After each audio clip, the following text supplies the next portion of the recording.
Welcome back to another episode of MotoGP Mac, and today we're going to talk about the Friday practice session that just happened in Misano. Now, as always, I combined the two sessions because today's practice session is probably going to be crucial as we do expect rain in the morning, so I don't think in FP3 people are going to go faster. So this could lock in the people that were going to take part in Q1 and Q2 tomorrow.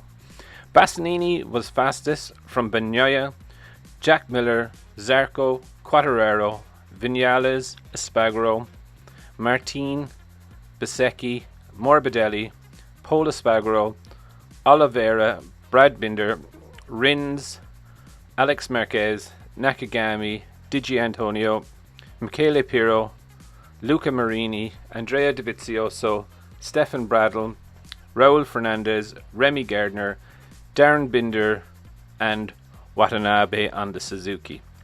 Now, a couple of things happened during this practice session. So first and foremost, Marc Marquez has confirmed, and Honda have confirmed, that Marquez will take part in the tests after the Misano race.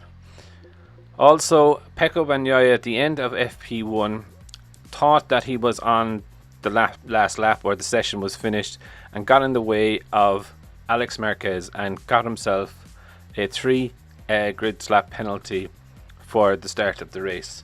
Now, I genuinely do believe Pecco's excuse that he thought the session was over. However, he made a mistake. He was on the racing line. He obstructed another rider, and the penalty was warranted. He also crashed in FP2, and he was trying to get back out on his number 1 bike, but he set the second fastest time on his number 2 bike. Bastianini was in Bagnaia's toe. So as soon as Pecco crossed the line, Bastianini came across also. So it is great to see the two future Ducati teammates, 1 and 2, in Misano. Now also, Jack Miller put in a last lap dash to secure third, which was good for him. The standout person of the FP2 session and overall for me is probably Franco Morbidelli. Yes, he has made it into the top 10. And as I said, if it does rain tomorrow, he does look to be in very, very good stead. Maverick Viñales was doing well throughout the practice session. He has definitely got the speed and the pace on normal tyres. However, he just didn't get it together with his soft tyre run towards the end.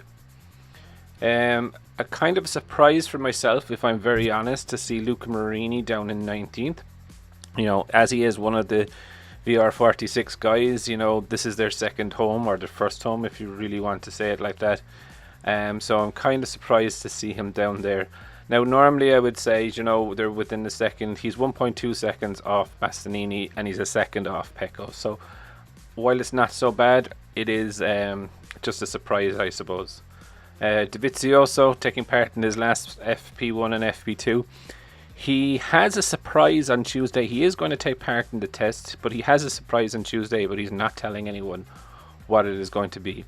Miguel Oliveira crashed with a couple of minutes to go. People thought it might impact the yellow flags, might impact people going for their fast lap, but it didn't impact Bastianini and Pecco anyway, for sure, or Jack Miller.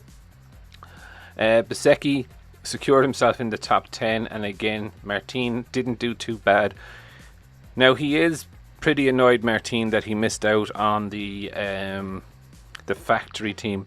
Coincidentally, it is interesting that he's only signed a 1-year deal with Ducati, and when they were talking to Ducati earlier on today, he did mention that Enya Bastianini and Jorge Martin are on an actual similar salary. So they are seen, I suppose, in Ducati's mind as the same value, which is good, but I don't blame him for being annoyed. However, you know, Ducati did give them equal machinery and let them fight it out on track. You know my thoughts on, you know, they shouldn't have publicised it, but it is what it is. Aleix, you know, was quite hard on himself after the last race, and you know, he's like, I can't battle for a race win if I can't battle for a world championship if I'm battling for 5th and 6th place. So, you know, he does need to try and find something this weekend. But overall, it was a really good practice session. Interested to see who's going to do pole tomorrow. it's very hard to choose between Bastianini and Bagnaia, if I'm very honest. Although I'd never rule out Fabio. Fabio, if he can get out on his own, no one around him, no other bikes around him, he can run the lines that he wants to do, and he's going to be super fast. But I still believe that maybe tomorrow it is actually going to be Pecco that is leading the field. But I'd definitely love to know your thoughts. Definitely leave them in the comments below, and I'll be back again tomorrow just after qualifying. I just want to take a minute to also thank you for watching my videos and the support that you've shown so far.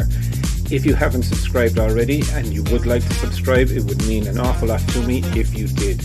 I'm starting this channel realistically so that we can all enjoy MotoGP together, with the aim of streaming a live video when the GP races are on.